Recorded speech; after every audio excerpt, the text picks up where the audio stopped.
Yo, what's up? Hello guys, kamusta kayo? Mga gar, what's up? So this is our second vlog. Well, dire ako magbablog all about kung ano partit motor yan ha. Kita ako nagko-content for today is ano nga ba't maupay na bangap pan part-time job na ma-income ka talaga you know, dakula ay well, mara naman kita na makuri talaga yan at panahon, makuri umasa ha kag-anak ay syempre may nagyap nira yung titurukan para for the future. And then maraman kita na aton mga kaganak pag parte talaga yung kwarta amot nang nabuhi para aton, especially sa mga nangingiskwela. Ayan, so aton kaganak talaga masuporta.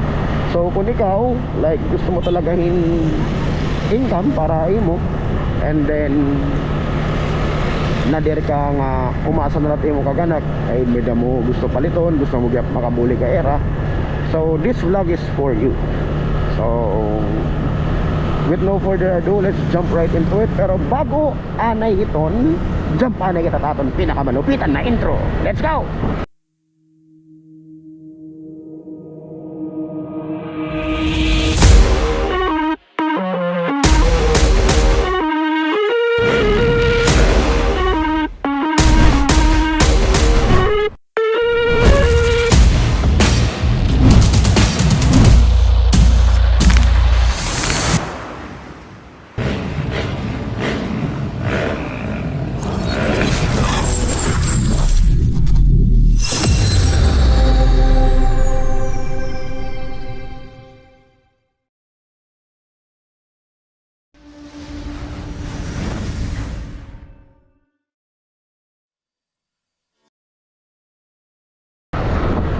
So yun nga, so we're here para i-discuss natin kung ano nga ba maupay na mga extra income nowadays. So kung mag-a-apply kitang trabaho downtown, mga private company, actually di ko prefer, to be honest. May da ako job online, so dollar rate mas darad ako dire hassle kay online man na trabaho, so home base. And then yun lang, waray benefits such as PhilHealth, SSS, Pag-ibig. Pero kung dollar naman ang pag-usapan, dako talaga sweldo. So even waray benefits like parang mga government na na-issue PhilHealth, SSS, Pag-ibig, darab na ko lang gapit mo income kay peraman na ito sigunta mag-ibinunan ka ng 150 kada PhilHealth, 150 BIR, Pag-ibig. So dako lang gapit mo income since na dollar rate. Pero anyway, dito ko i-discuss parit akong work online. Siguro i-discuss ko na ito na other video. So ma-focus kita, ano nga ba't butang nga possible para imo na ma-income ka talaga, hindi rin lang minimum wage like yung mga tatlogan. Dito ako makaharap ko pero minimum na din trabaho mga private, siguro around 370, 380. Pero mas mau pa yung tapon mga 400 plus na. Kasi to be honest, dire kasi nahirayo it expenses from Metro Manila kaneta Tacloban halos magka-the-same na hira. So yan ako na baro, may ako kasi patugyan to nga atira talaga na ako so nagkaka-istorya kami from time to time. So nasasabtan ko nga patras na hit presyo, hit bugas, hit gasolina among gihapon. So dire talaga nagkakahirayo. So mas mo pa yung tangaan kuan na bagyap it salary din na maging 400 plus na kay to be honest 370 kung ako papakayanan bisan na kamo kulang talaga, labi na mga may pamilya, may anak, o kulang talaga ito. So anyway, ito sa nga butang nga pwede ko may recommend na iyo as a part-time, pwede ko gihapon mag full-time mas darad ako. So this is Maxine. So ayun, may pumasok na booking, sorry. So nagpa-part-time kita Maxine. So dako gyapon ta ko ng income anay lahare ret tayong kulay sa pagita ang kaspo. So may nagpa-part-time kita as a Maxine kay actually Maxine talaga nabayad akon hit akon binilan ni kuryente, tubig, internet. Ita akon internet 200 Mbps converge, taking babaydan around 1 1699. Let's just say 1,700. Electricity bills ko, since may gaming PC ako, na range in 1,500 to 2,000. So may aircon na gyapon ito. Pero less na lagamit dire an 8 hours na pag in-aircon. Nagtitipid akong kuryente. Ayun, so tap bills, water bills naman dire yung mabugat kay Danay 150 na. Pinakadako ko ito nga monthly is 250, so dito 200 amo. So kinaupait maxin kaya mo't nabayad din bills ko kada bulan. And then amo gapit na palitit amon adlaw-adlaw na pagkaon. So napalit ako sa merkado among kakaunong pangiklop or ano-ano la, tapos pamaaw. And then diapers at patos, so ni iya at first daughter. So amot amo gapit dakot na nabubuhay bit maxima ako. And then nakapagterok-terok gihapon ako at the same time.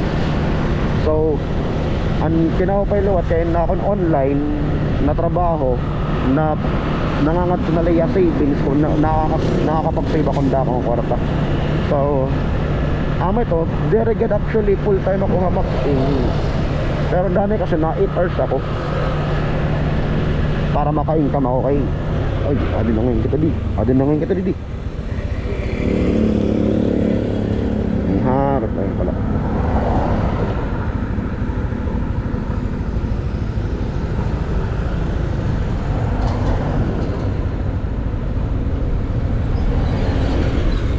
Villa Cesar, so adi kita di. So yun, amot kinakapit Maxim kay may dagiyak ni built-in na Google Maps. So sigun ta dire ka marap mga lugar, mapapamilyar mo na lang kay may damaas sa mo na Google Maps. Makikita mo kung hain nakapinit location at pick up point ngayon hit drop off at customer. Pwede na.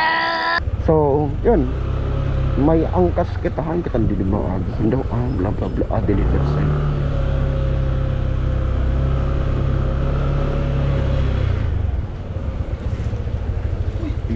Huwag mong subukan. Masisira ang buhay mo. So ayun, na-drop na natin yung customer natin sa Felchay kasi from Villa Amor ay Villa Cesar pala, sorry. From Nulatula. Ay hindi, D8 tangi. Gago! Na-drop na natin. So ngayon, yun. Ang kagandahan kasi sa Maxim, na-assist tayo ng Google Maps, so hindi tayo mawawala sa pick up location, sa drop off. And then mabilis kasi yung booking sa Maxim, lalo na pag angkas. Dito kasi sa Tacloban, ang food panda lang, more on as what from the root word food panda, so more on food lang talaga sila, goods. Saka sa Grab din, ganun din. Sa Maxim naman yun, wicked access, nakaka-access kami lahat. So merong pabili, padala, helper, angkas, yan. Sana all. Yan yung mga tao dito, mga transaction na pwede mong makuha sa Maxim pag maging Maxim rider ka.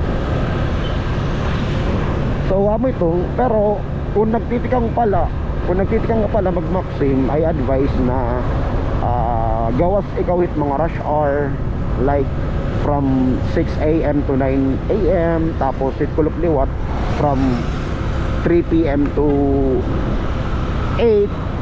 Actually rush hour hit kulop is 4 to 7, pero mas mo pa gumawas ka na alas 3. Dahil kaya ako nagawas ako na alas 2 kutob ito alas 3 at magaon, dahil alas 4 at magaon. Kasi gusto ko talaga makaprofit tinda ko, right? So para makaprofit tinda ko, kailangan mo talaga gumios, diba? Maning kamot. So kung ikaw nagtitikang ka pala, need mo talagang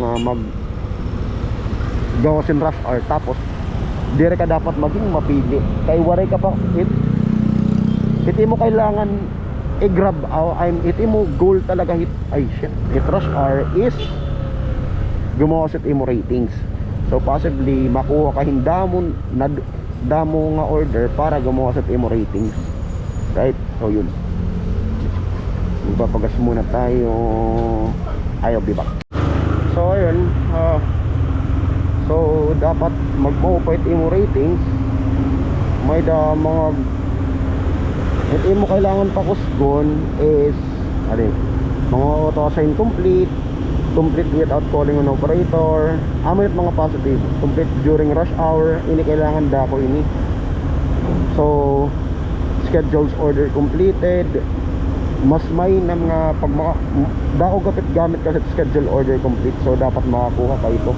So sigun taos ka bulan makakuha kang tulo, duha, or as much as possible makalima ka goods na ito. And then average number completed orders per day ini amo nit ma-define kung nakapera ka kada adlaw imo booking. After 3 days ma-reflect in here. So prior orders complete amo tas positive feedback. So kailangan every transaction nimo, booking nimo, mga angkas or mga pabili, maaro ka thumbs up paira para humatasok imo positive feedback kay usa gyud nga butang nga napadakot imo ratings tapos napakusugit imo account. Then it mga negatives kiwat amo din dapat kailangan iwason. Ito auto reject, auto assignment rejected. So amo yung napinyayakan kanina nga pag may sumulod ay mga na auto nga booking bisan 10 pesos la i-accept na la kaya mabugat gyud kasi ini rejection initiated by driver. So sigunta auto nga sumulod ay mo tapos ding cancel nimo, ito violation gyud ito, ma-reflect ito rejection initiated by driver. Schedule order rejected late. So sigunta may schedule booking ka tapos late ka na umabot ngadto, yan, so naka-monitor kasi gyud ito time pag makakuha kang schedule booking.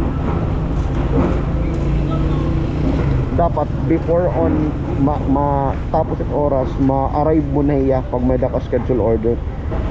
Number of call me messages, so far wala pa maka-encounter ini. So di ra mo ni kailangan mind. Violations committed while working on orders ini pinaka mabugat. Usa ini nga mabugat. Actually ini top 1 na mabugat na may damo booking tapos din-edit mo ang route. So masasabtan ito admin or mga head maxim. So kikitaon nira ang imo location di mo drop off.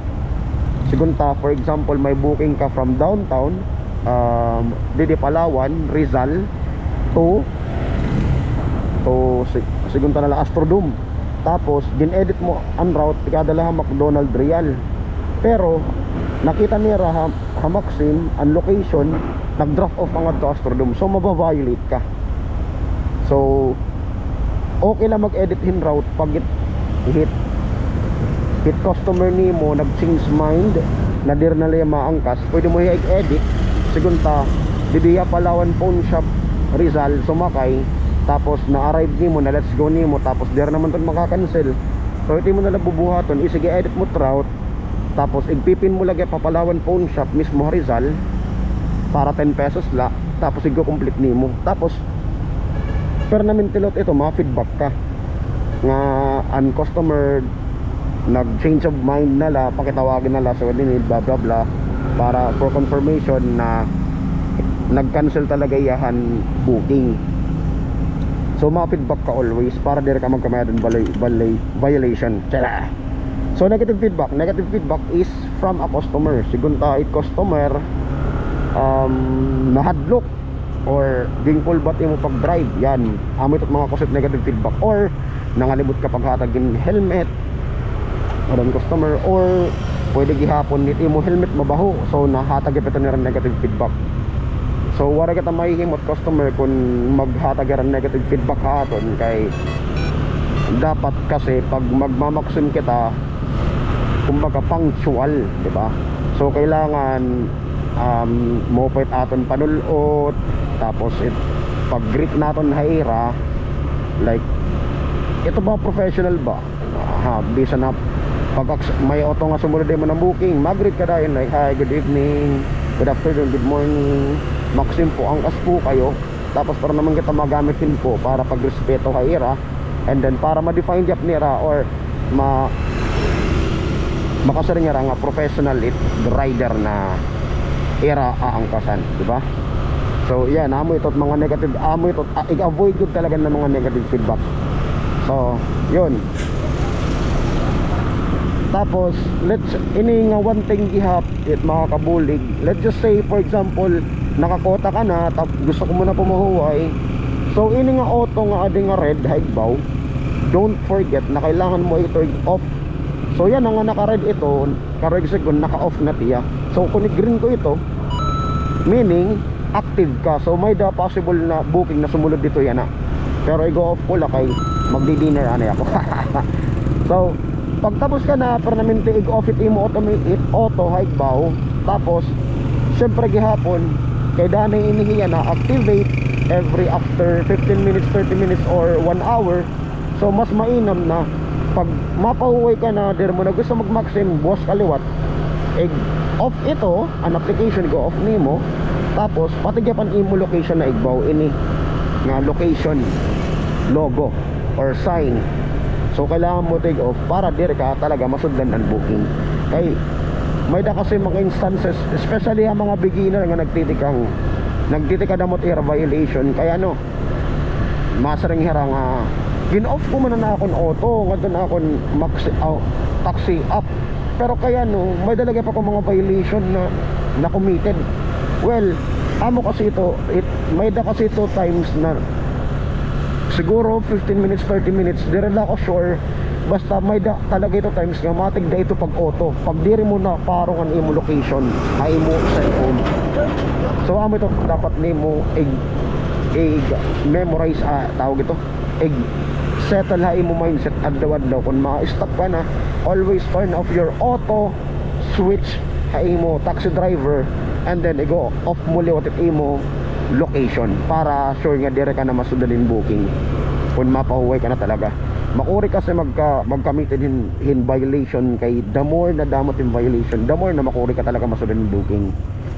So yun, I think amula ito mahatag nga tips kung gusto niyo extra income. Pwede gyap ini babae kay actually may dagyap mga rider na mga, I think may naka-encounter ako yung rider nga tomboy babae man gyap ito, considered gyud gyap ito yakon na babae nagmamaksim lagat kara. Kay that was like 3 weeks ago nagbook ako hin maxim tomboy ang nakakuha. Okay.